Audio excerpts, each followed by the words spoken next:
Annick Pirenne, Marine Deley, bienvenue dans l'album. Aujourd'hui, on va s'intéresser à une exposition qui démarre demain, ce 11 juin au Centre culturel de Verviers. Elle va durer en fait presque tout l'été, hein, c'est jusqu'au 28 août. On va parler évidemment de cette exposition que vous portez, mais cette exposition, il faut d'abord expliquer en quoi elle consiste. Et pour parler de cela, eh bien, il faut s'intéresser aux alizés. Alors les alizés, qu'est-ce que c'est ? Pour ceux qui ne connaissent pas. Les alizés, pardon, oui. Tu veux ? Non, vas-y. C'est un centre de jour pour personnes qui présentent une déficience intellectuelle, que ce soit léger, modéré ou même sévère, mais c'est quand même plus rare. Et donc, on les accueille la journée à partir du moment où ils ont quitté l'école. Donc après 18 ans, en fait, ils peuvent venir, voilà, ils peuvent commencer à venir chez nous.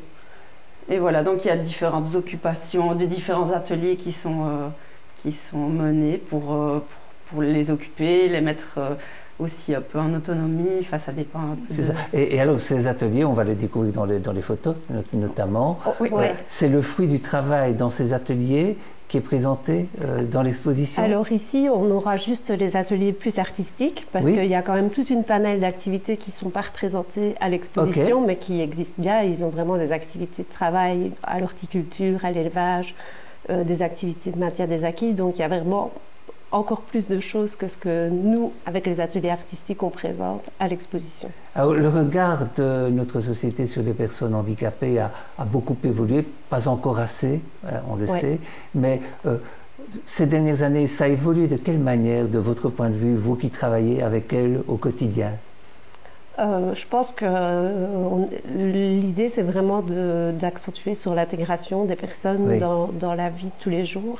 Nous, du côté artistique, c'est vrai qu'il y a quand même beaucoup de choses il y a de plus en plus d'expositions qui sont ouvertes pour eux.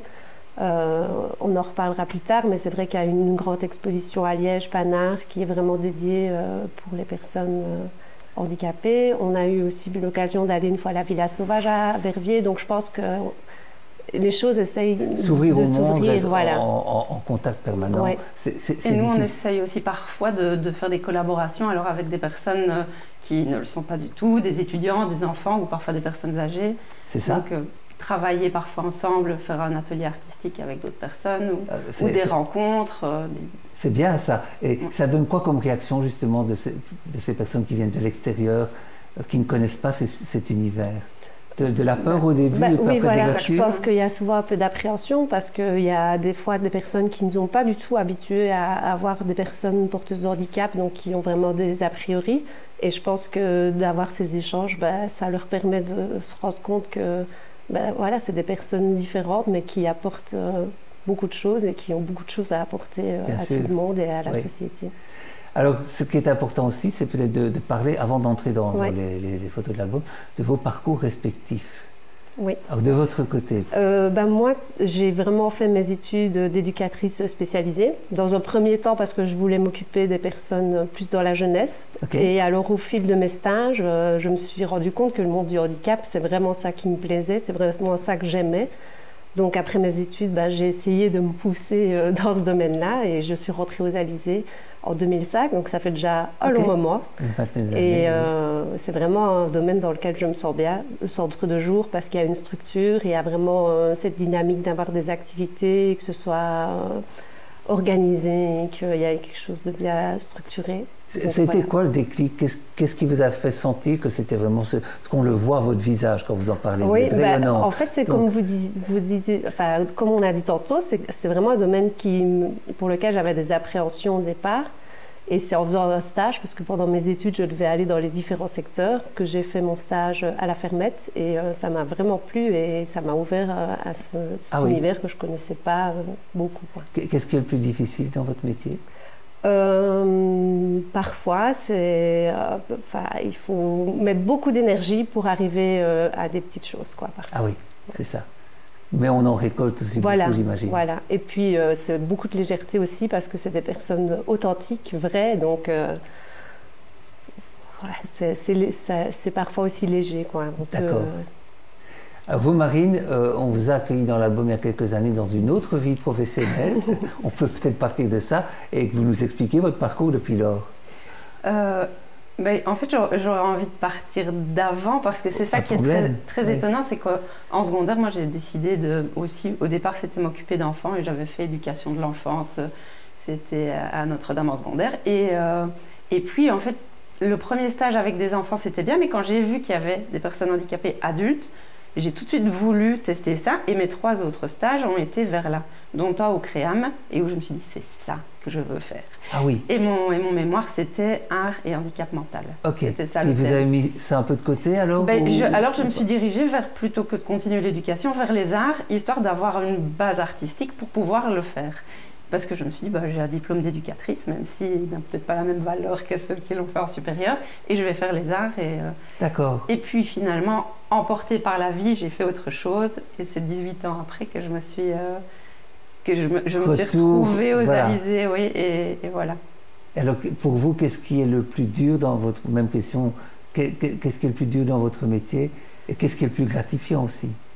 Alors le plus gratifiant, c'est de voir ce à quoi on arrive avec eux, et ça c'est génial, mais pour y arriver, il faut arriver à les motiver. Pour arriver à les motiver, il faut chaque fois avoir de nouvelles idées qui nous parlent et qui soient capables de faire. Enfin voilà, il y a chaque fois trouver les idées pour démarrer, et une fois qu'on a un projet, alors c'est parti. Vraiment, ça m'anime. Beaucoup de créativité alors. C'est ça. Au quotidien. Oui, mais il faut parfois se creuser pour, pour toujours avoir une nouvelle idée, et aussi dans la limite de leurs possibilités et de nos possibilités. D'accord. On part dans l'album. Oui. Cette première photo. Ah oui, pardon, c'est moi. Cette première photo, ça va illustrer dans l'atelier peinture. C'est une technique qu'on utilise vraiment très souvent parce que, on va dire en moyenne, on a en moyenne 6 personnes dans l'atelier en même temps. On va dire entre 4 et 8, ça dépend vraiment. Et moi, j'aime bien de faire des grands tableaux où tout le monde a participé. Mais comme on ne sait pas toujours se mettre tous sur le même tableau, ce qu'on fait quand même parfois, on travaille souvent sur papier, chacun fait sa partie, et après on réassemble et on remet, et on fait un seul tableau avec toutes les œuvres de chacun. Ici, on avait un thème, le petit jardin de nuit, et voilà, tout le monde a dessiné une bouteille dans laquelle on a fait des petites fleurs. Et puis voilà, et ce tableau est magnifique. J'ai hésité longtemps à mettre le tableau fini, mais j'adore cette photo aussi de voir la personne qui fait le fond pendant qu'il y a les autres bouteilles qui sont déposées. Voilà, j'aime beaucoup cette photo parce qu'il y a l'action. Et ceux qui participent à l'atelier, celles et ceux qui participent à l'atelier, ils doivent être formés d'une certaine manière. Vous les formez ou vous laissez libre cours justement à leur imagination? En fait, ils viennent à l'atelier en fonction de ce qu'eux ont envie. Donc eux choisissent dans quelle activité ils ont envie de passer du temps.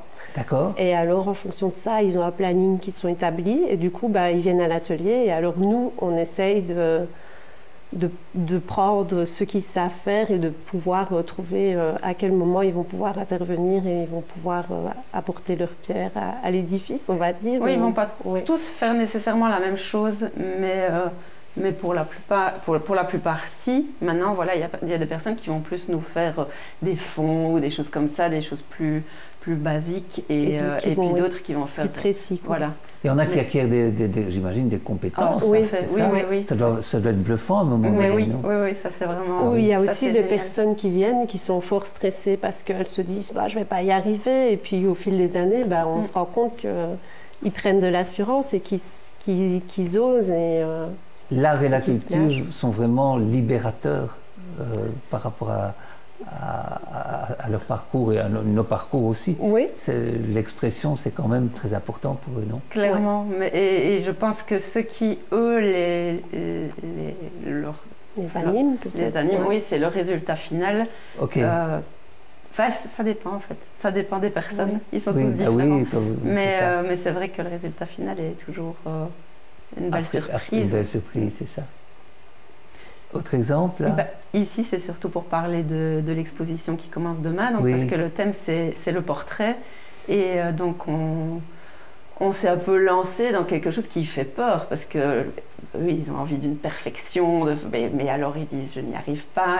Et finalement, j'ai été incroyablement bluffée de ce qu'ils sont capables de faire. Ici, c'est une personne qui n'était même pas dans l'atelier d'artisanat il y a 6 mois. Et il m'a fait des croquis, des croquis, des croquis. Il n'arrêtait pas de faire des têtes. Je me dis, je vais lui donner de la peinture. Et puis voilà. Donc c'est génial de voir ce qu'ils font. Et on a fait plein de portraits différents. Je ne sais plus, je me perds, pardon. Non, mais je vous sens touché quand vous en parlez. Ah oui, mais c'est impressionnant la réalisation. Alors cette image-là, c'est aussi quelque chose de vraiment impressionnant. Moi, pour faire cette expo sur le portrait, je me suis dit, je ne vais pas faire que des petits dessins de tête, et en même temps, j'avais pas autant d'idées que ce que je voudrais pour l'exposition. Du coup, je suis allée un peu me former. Ici, j'ai été à la Bulle à Welkenrad pour apprendre cette technique qui est avec de l'estompe et puis donc toute la feuille est noire au départ et on gomme pour avoir le blanc. Ah oui, on part dans l'autre sens, quoi. Et donc j'apprends ça, je trouve que c'est génial. Et voilà, me voilà le premier jour à leur expliquer la technique et je vois leur tête, l'air de dire mais qu'est-ce qu'elle nous dit là? Et je me dis mais dans quoi est-ce que je m'embarque? Et c'est la première fois qu'ils ont tous dessiné sans m'appeler, sans dire où est-ce que je mets l'œil.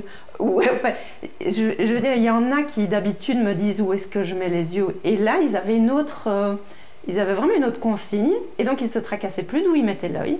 Ah oui. Et la concentration portée sur autre chose. Voilà. Alors. Et les résultats sont incroyables. Du coup, j'ai envie de continuer à chercher de nouvelles idées parce que ça ouvre plein de possibilités. Ça va plus parler des ateliers de papier mâché. Donc en fait, dans l'atelier artisanat, quand on a commencé, on a essayé de se diriger plus sur une technique un peu différente pour pas toujours faire du bricolage en soi. Donc on a commencé à faire du papier mâché parce que on trouve que c'est chouette. On utilise du journal, on utilise un peu tout ce qu'on trouve. Donc il y a tout ce côté-là qui est chouette. Et alors ça représente un des premiers tableaux qu'on a exposé en dehors du centre. Okay. Donc, et qui a gagné un prix. Oui, et qui a gagné un prix à l'exposition Panard.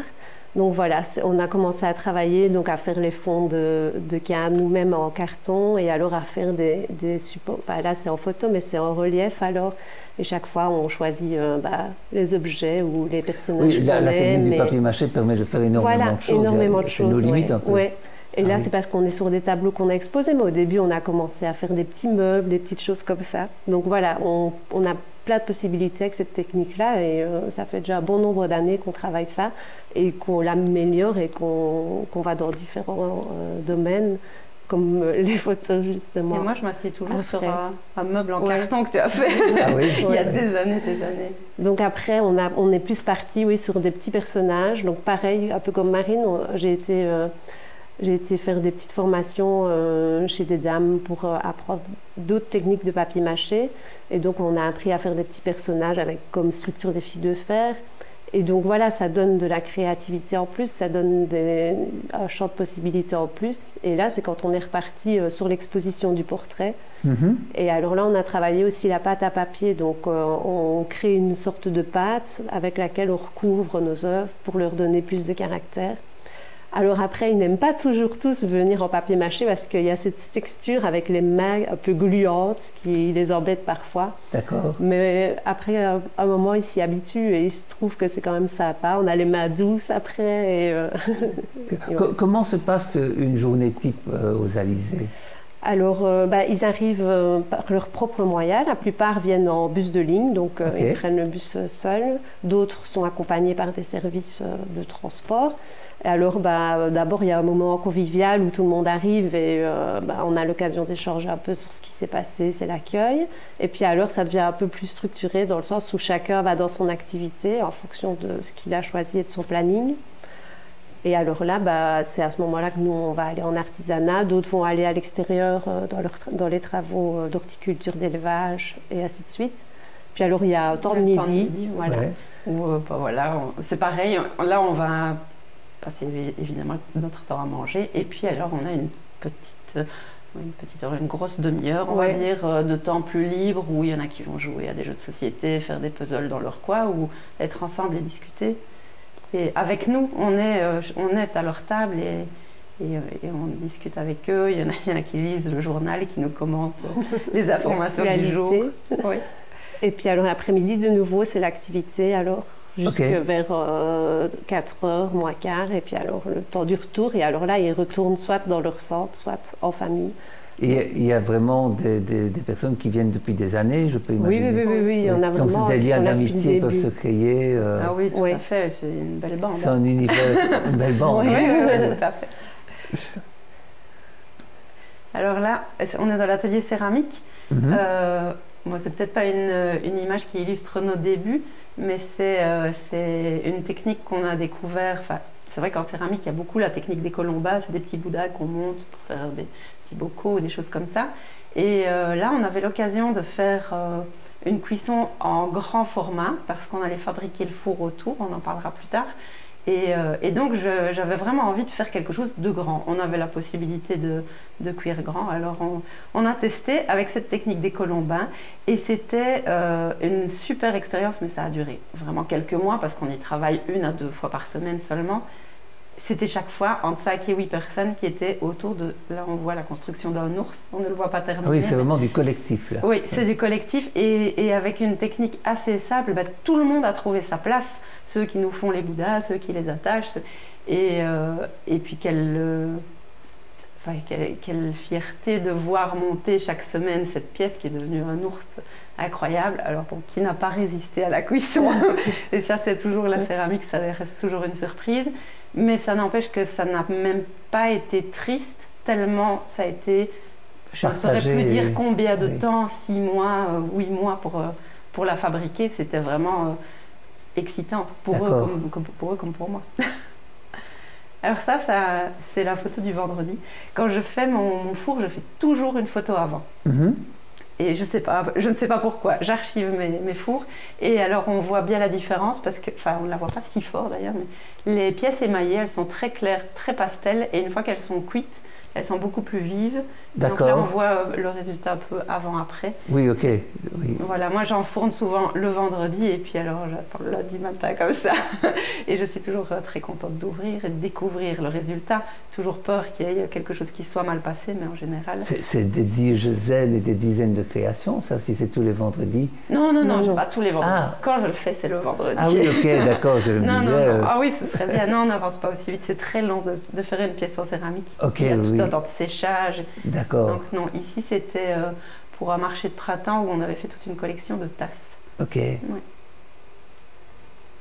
Alors ça, c'est à nouveau par rapport à l'exposition du portrait. On s'est lancé, on a osé faire des têtes en 3 dimensions, chose que même moi je n'avais jamais fait. Et donc ensemble, on a regardé un petit peu sur Internet. On voit là dans un coin une photo de comment faire un œil. On a cherché sur Internet plein de petites marches à suivre. Comment faire un œil, comment faire un nez, une bouche. Et on a tous essayé. Et le résultat est vraiment très très chouette. Ici, on n'en voit pas grand-chose parce que c'est le début. Mais je vous invite à venir voir demain, vous allez être surpris.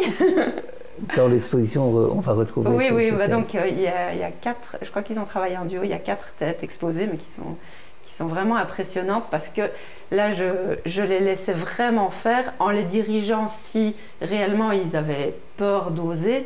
Mais c'est très impressionnant comme ils ont fait vraiment. Enfin, vous verrez, à voir demain.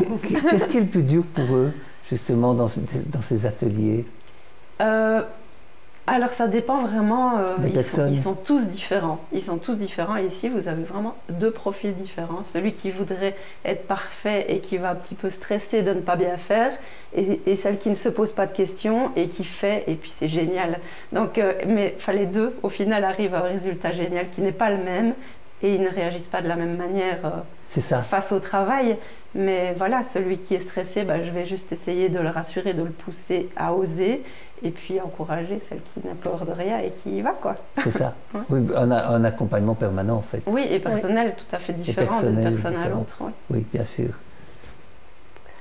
Ça représentait donc un totem. C'est une technique un peu différente qu'on avait essayé pour pouvoir être à l'extérieur. Donc c'est vrai que pendant l'année, depuis les années qu'on fait l'artisanat, on essaye des fois on essaye de pouvoir sortir de notre centre, même si notre centre est très beau et qu'on a bon y être.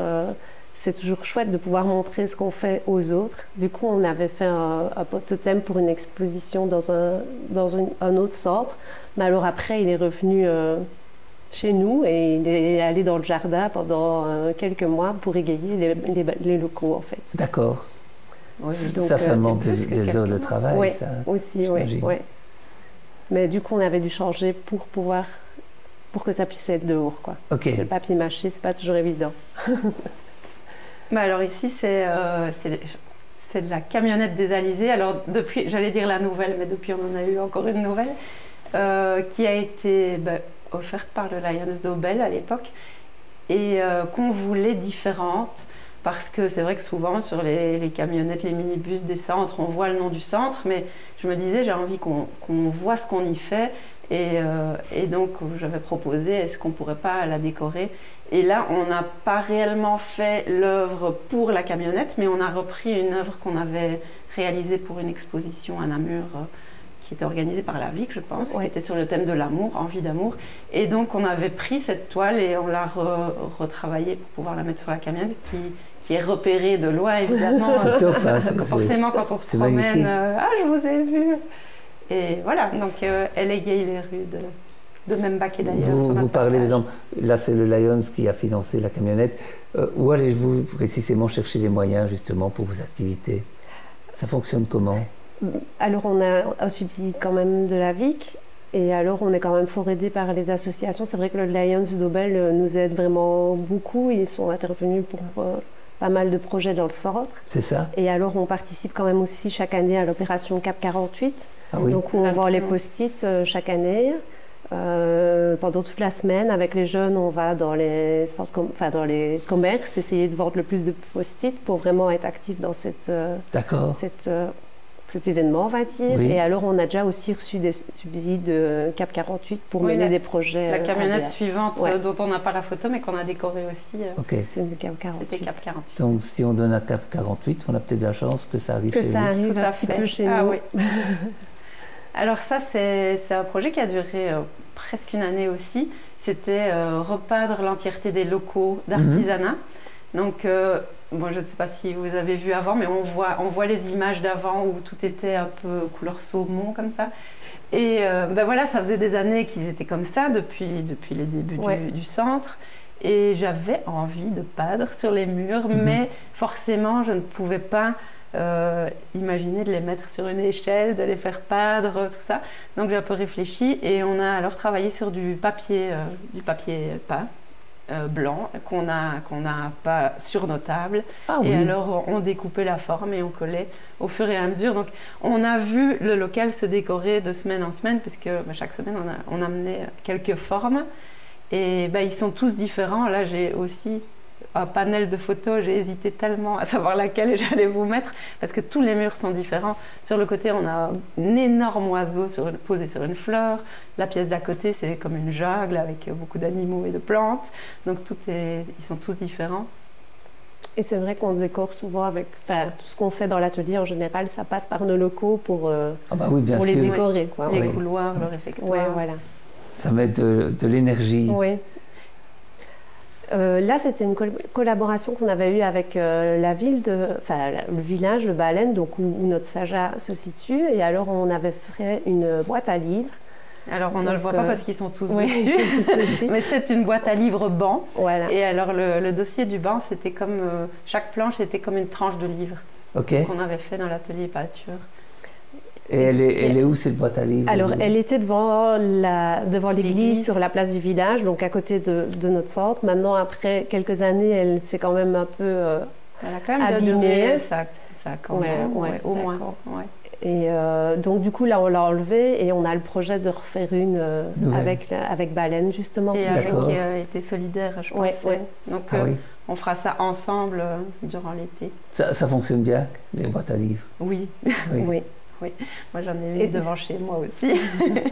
Ce qui avait été chouette aussi, c'est qu'il y avait eu une inauguration avec tous les élèves, il y avait eu les chevaux qui étaient venus, donc voilà, pour eux ça... C'est une reconnaissance. Voilà, c'est une reconnaissance et c'est pas juste faire notre truc, le déposer, c'est pouvoir montrer que voilà, on a fait ça et il y avait eu vraiment un retour par rapport au village et d'accord. C'était enrichissant et valorisant.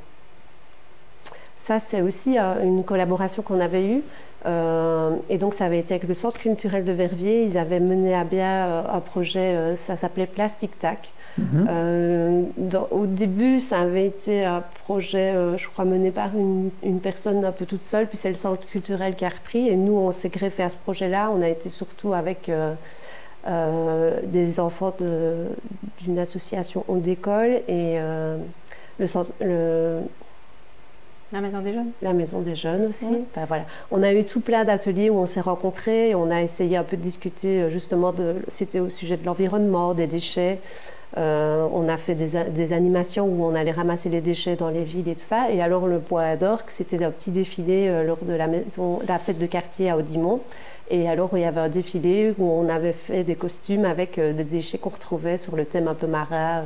D'accord. Donc il y a eu ça. Et alors il y a eu aussi la création d'un échassier qui a été mis dans la Vestre tout un moment. Il y avait eu un petit reportage auprès de Védia. Et voilà, ça a encore été une collaboration où les bénéficiaires, les jeunes de chez nous, ont pu rencontrer d'autres personnes et faire des choses ensemble et que ce soit mis en avant.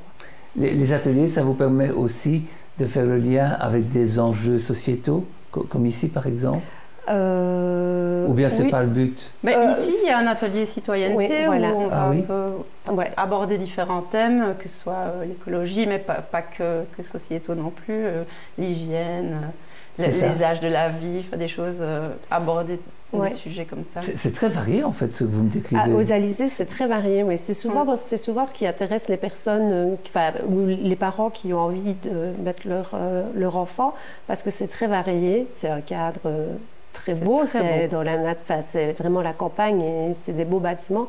Et oui, le service qui est proposé est quand même très varié, très structuré aussi. Je pense que c'est important. Et en cherchant toujours de nouveaux projets pour que ça ait l'air, que ce ne soit pas redondant et monotone. Combien de personnes travaillent chez vous? Alors on accueille, il y a plus ou moins une quinzaine de personnes, mais pas tous à temps plein, donc voilà. Et alors on accueille plus ou moins une quarantaine de bénéficiaires. C'est important. Oui, ça a quand même grandi, oui. Au début, ils étaient 7. Ah oui, belle évolution. Quel âge les Alizés? C'est depuis en 2000 que ça a 2000, oui, ok. Ouais, belle progression. Ouais. Alors ça, c'est la fameuse cuisson dont je vous ai parlé tout à l'heure avec l'ours. C'est une collaboration qu'on a fait avec un autre centre de jour qui est le Tinier à Stambert. Et donc, parce qu'ils ont également un atelier céramique. Et là, c'est vraiment un système de cuisson différent. On fabrique notre four autour de nos pièces. Donc, c'est tout des planches qui sont déposées pour faire une espèce de tipi et qu'on recouvre de grandes affiches. Avec pas de la colle à tapisser, mais de la terre mélangée à de l'eau. Donc on appelle ça de la barbotine, c'est de la boue quoi. Et voilà, on tapisse et on fait, je sais plus moi, 10 couches de papier. Donc c'est vraiment une activité qui va durer toute la journée et qui doit idéalement se faire une journée de beau temps. Et c'est une journée de fête. Donc tout le monde met la main à la boue, j'ai envie de dire. Et voilà, à la fin, on a décoré un peu avec de la peinture et puis on allume le feu. Et c'est seulement quand le four s'écroule que les pièces sont cuites et qu'on découvre. Et c'est là que l'ours il a eu quelques problèmes. Alors, non, parce que la journée s'est bien terminée. L'ours était toujours entier, il avait une petite fente et c'était très bien. Mais il était brûlant, il ne fallait pas le déplacer. Et c'est quand je suis allée le lendemain qu'on a réalisé que la fente, elle s'était vraiment agrandie et à peine soulevée. Il s'est cassé en deux. mais voilà, on a gardé quand même son buste qui est dans le jardin. Et voilà, c'est... Où allez-vous chercher toutes ces techniques? Ça dépend vraiment. Voilà. Parfois, on va en formation, on essaye de se reformer ou on va à des petits ateliers en dehors du centre. Après, c'est sûr que maintenant, on a la technologie qui nous aide aussi avec Internet où on a quand même beaucoup d'images qu'on peut visualiser, qui peuvent nous inspirer. Et puis, on part aussi des fois de eux aussi, de ce qu'ils peuvent oui, et parfois on expérimente, on essaye, que ce soit avec leurs idées ou les nôtres, on essaye et on verra ce que ça donne. Ah oui, c'est pas mal ça. Alors là, ça représente ce qu'on a fait au dernier marché de Noël aux Alizés. Donc ça fait déjà un certain temps qu'on essaye de faire des petits marchés au sein du centre pour mettre en avant ce qu'on y fait. Donc il y a tout ce qui est artistique, mais il y a aussi ce qui est fait dans les autres ateliers. Et ça fait un certain nombre d'années, ça a été souvent le marché de Noël, mais ça a été aussi parfois le marché de la belle saison, on va dire, de printemps. Donc c'est déjà pour nous un moment pour mettre en avant ce qu'on y fait, mais c'est aussi l'occasion pour les parents de venir au centre, de venir voir ce qu'on y fait, de prendre un café, de passer un moment. Et un petit gâteau fabriqué par l'atelier cuisine.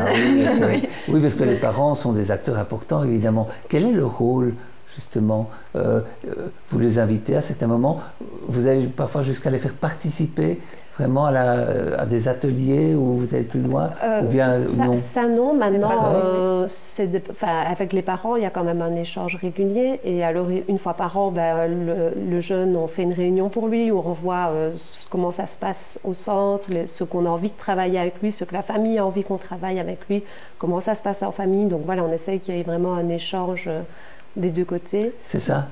Parce que c'est important pour la personne, je pense, que cette communication se fasse. Puis chaque personne, chaque situation n'est pas la même. Non, vraiment, ils ne vont pas tous raconter ce qu'ils ont fait de leur journée. C'est bien aussi que les parents entendent, donc une fois par an, ce qu'ils ont fait dans chaque atelier, comment ils ont évolué. Oui. Et ça, c'est quand même très chouette aussi, parce qu'il y en a qui ne se rendent pas compte de ce que leur enfant fait au quotidien. C'est ça. Alors ça, c'était au marché Envol d'artistes à Thimister-Clermont. On avait fait des coquelicots pour, je crois que c'est très clair, qu'on avait planté un peu partout dans le jardin. Ça, c'était une chouette technique. Donc, c'est une demande au départ des personnes d'Envol d'artistes. Est-ce que vous pourriez faire des coquelicots? Et donc, on a essayé. Et ce qu'il y a de génial avec cette technique, c'est que chacun y a trouvé sa place. Parce que ça a l'air d'être une simple petite fleur, mais il y a énormément d'étapes pour la fabriquer. Et chacun avait quelque chose à faire. Il n'y a personne qui a été mis de côté dans ce projet. Et autant que ce soit faire la plaque ou émailler le petit bord en noir parce que c'est imprécis, ou peindre la partie en rouge. Alors il y a des tout petits pistils avec une toute petite perle. Il y en a qui adoraient faire ça. Et donc chacun a eu sa place et c'était vraiment un très chouette projet. Et puis ça donne très bien là, dans le jardin, jour de beau temps. Quand vous dites que chacun trouve sa place, ça se fait naturellement? Ah oui. Ça se fait aussi parce que nous, on les connaît et donc on sait vers quoi on va tu peux l'orienter. Voilà. Maintenant, c'est vrai que toutes les petites perles, j'avais commencé parce qu'à l'époque, j'avais un atelier presque que des filles le mercredi après-midi et j'avais commencé avec elles. Et puis, j'ai vu celles qui adoraient le faire, celles qui n'aimaient pas. C'est celles qui adoraient qui ont continué. Et puis, les autres, elles ont fait autre chose. Mais il y a tellement de toutes petites étapes que tous les coquelicots étaient faits par tout le monde, en fait. Et ça, c'était à l'exposition Panard, à la Cité Miroir, qui est organisée par la province de Liège chaque année. Donc Panard, pour dire coup de pied aux idées reçues. Et voilà, là ici, c'était l'atelier céramique qui avait fait des masques africains. Et là, c'est l'équipe de l'atelier céramique qui pose fièrement devant leur œuvre, qui ont gagné, les œuvres ont gagné le prix du public, comme le petit poisson d'Annick qu'on a vu tout à l'heure. Donc ça, c'était en 2022 et le petit poisson, c'était en 2016. Donc voilà, c'est aussi une fierté parce qu'une fois qu'on a gagné le prix du public, l'année suivante, on est sur l'affiche. Et donc, pour eux, c'est leur travail sur l'affiche de Panard, c'est la classe. C'est important. Vous avez des contacts avec d'autres centres de jour régulièrement? Alors, on essaye quand même d'avoir un échange. Parfois, ils proposent des activités auxquelles nous, on participe. Parfois, on les invite. C'est nous qui les invitons aussi. Donc voilà, c'est vrai qu'il y a un petit réseau qu'on fréquente peut-être plus souvent, mais ça peut aussi s'ouvrir en allant à des activités, des fois aussi proposées, je pense par Altéo cette année, qui ont pas mal proposé d'activités auxquelles on a participé. Du coup, ça permet de revoir d'autres centres. Oui. Et même pour les jeunes, de revoir avec qui ils ont été à l'école. Oui, bien sûr. Voilà. C'est des retrouvailles. Voilà, c'est des retrouvailles. Donc c'est des chouettes moments aussi pour eux et ça fait du bien aussi parce que on a bon réalisé, mais c'est des fois c'est le quotidien, donc des fois de sortir un petit peu du centre et voir autre chose, ça fait une petite différence à la semaine habituelle. Donc ils aiment beaucoup partir et aller à l'extérieur, rencontrer d'autres personnes. On approche de la fin de cette émission. Si on voulait un peu préciser ce qu'on va découvrir dans l'exposition, qu'est-ce que vous diriez? Préciser, sachant que c'est le thème du portrait, vous verrez forcément beaucoup de têtes sous toutes les formes, parce qu'il y a autant celle que Annick a fait, enfin l'atelier d'Annick a fait en papier mâché, en 3 dimensions et aussi en 2 dimensions. Et puis pareil en céramique. On a testé vraiment plein de choses, même qu'on ne fait pas d'habitude, mais on s'est dit, le centre culturel est grand, on a beaucoup de place, essayons. Et ça fait depuis le mois de septembre, j'ai envie de dire, qu'on est dessus. On a vraiment une palette de toutes les activités, de toute la créativité. Et c'est vrai que ça ne les a pas lassés, si même on a travaillé sur le même thème pendant presque une année, ça ne les a pas lassés parce qu'on a fait vraiment beaucoup de techniques différentes, de résultats différents. Et je pense que vous ne vous ennuierez pas à faire le tour puisque tout est différent. Voilà. Et je pense qu'on sera surpris aussi de voir tout ce qu'on peut réaliser, tout ce qu'on peut faire. Ah oui, donc ils sont impatients alors, comme ceci.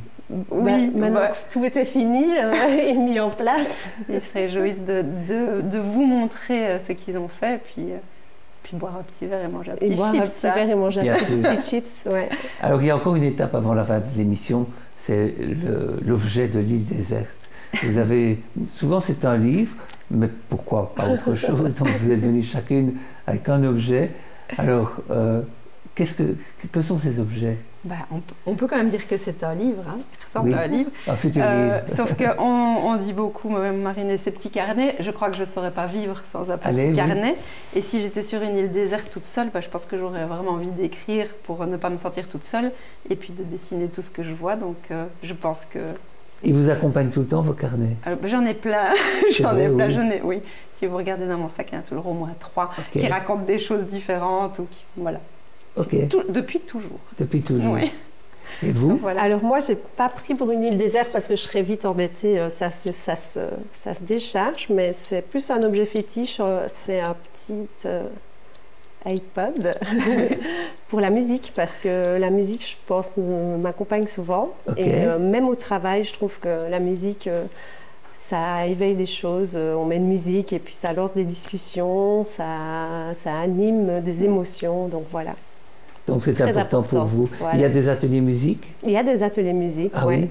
Quoi par exemple? Alors il y a des ateliers musique qui sont très différents, oui, mais alors ils ont aussi l'occasion de montrer leur travail, donc soit c'est des petits spectacles qu'on fait au centre et où on invite d'autres institutions, où ils ont déjà été joués dans des écoles et des choses comme ça, donc voilà. Il y a beaucoup de choses aux Alizés. Oui, parce qu'il y a aussi du théâtre. Il y a aussi du théâtre, oui, c'est fort varié. Qu'est-ce qu'on doit souhaiter aux Alizés pour les prochains mois, les prochaines années? De continuer à se renouveler, à trouver chaque fois des nouvelles choses qui vont leur donner envie de venir tous les jours et d'avoir du plaisir à y être. Et vous diriez quoi? Je pense aussi de continuer sur cette ligne parce que je pense que c'est un centre qui est quand même bien stable et qui avance dans une bonne direction et du coup c'est confortable d'y être et d'y travailler ou de le fréquenter. Donc, voilà. Que ça continue comme ça. Voilà.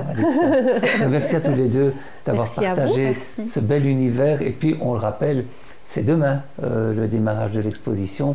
18h. Et puis vous avez le temps jusqu'au 28 août, mais autant y aller le plus vite possible. Voilà. Et donc profitez-en pour découvrir toutes ces œuvres. Merci encore à tous les deux. Merci. On referme cet album. Nous, on se retrouve dans une semaine.